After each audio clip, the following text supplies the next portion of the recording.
Ushbu loyihamizni O'zbekona Yevropeskiy deb nomladim. Sababini video davomida keltirib o'taman.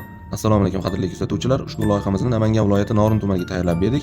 Mijozlarimiz aytishlari bo'yicha ularga Yevropeskiy zamonaviy holatda uy bo'lsin, lekin o'zbekchiligimizga to'g'ri kelgan holatda. Xalqimizda shunaqa fikr borki, zamonaviy, ya'ni ularning tilida aytganda Yevropeskiy mana shunday kottej formatdagi uylar o'zbekchiligimizga to'g'ri kelmaydi. Qaynana, qaynota, kelin deganlardagi yo'q, lekin uni ham to'g'ri keladigan qilib yechim qilsa bo'ladi. Mana shu loyihada aynan shunday yechim qilganmiz.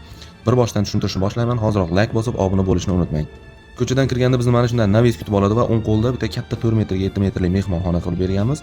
Juda ko'p holatlarda mehmonlarni shu yerni o'zidan kuzatsa bo'ladi, ya'ni bu yoqqa olib kirib o'tirmasdan. Umumiy navis ichida bitta mashinaga, yozgi oshxona va bitta tapchan, so'ri, karavot, yana nima desa bo'ladi. Bu sizning shevangizda aynan nima deyiladi? Hozirroq kommentariyaga yozib ketamiz.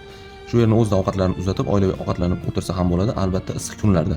Asosiy binoyimizni simmetrik holatda loyihalayapmiz. O'rtada chiroyli figura, ikkita tomonda kirish, asosiy kirish, ya'ni ko'p qatnov bo'lgan kirish bu tomonda, kirganda chap tomonda oshxona, shu yerni o'zida ovqatlansa ham bo'ladi va yozgi oshxona bilan yaqin qilib joylaganmiz, albatta ayollarimizga qulaylik bo'lish uchun. Bu yoqda esa kattalar uchun, ota-onalar uchun bitta spalni va umumiy sanuzil berganmiz. O'rtada oilaviy ovqatlanib, dam olib, televizor ko'rib o'tiradigan xona, ikkita tomondan ham kirsa bo'ladi.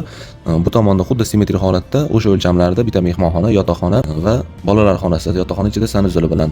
Sodda qilib aytganda, bitta kelin olish uchun umumiy komplekt uy. Lekin tashqariga chiqmagan holatda kelinimiz uy-ro'zg'or yumushlarini shu yer ichidan u yoqqa bu yoqqa o'tib qilishlari mumkin.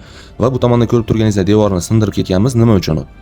Katta hovlini kichkina ukalari va ota-onalar uchun bo'lib berganmiz. Devor qiyshiq holatda tushayotgani uchun zigzag holatda sindirib, hovlini to'rtburchakligini yo'qotmagan holatda va aynan singan joyga eshik qo'yib berganmiz. Ularning talablariga binoan u yoqdagilar bu yoqqa, bu yoqdagilar u yoqqa chiqqanda hovli to'g'ridan-to'g'ri ko'rinmasligi uchun. Albatta o'z fikringizni kommentariyada qoldiring. Nima deb o'ylaysiz? Shunaqa kottej formatdagi uylar bizni o'zbekchiligimizga to'g'ri keladimi?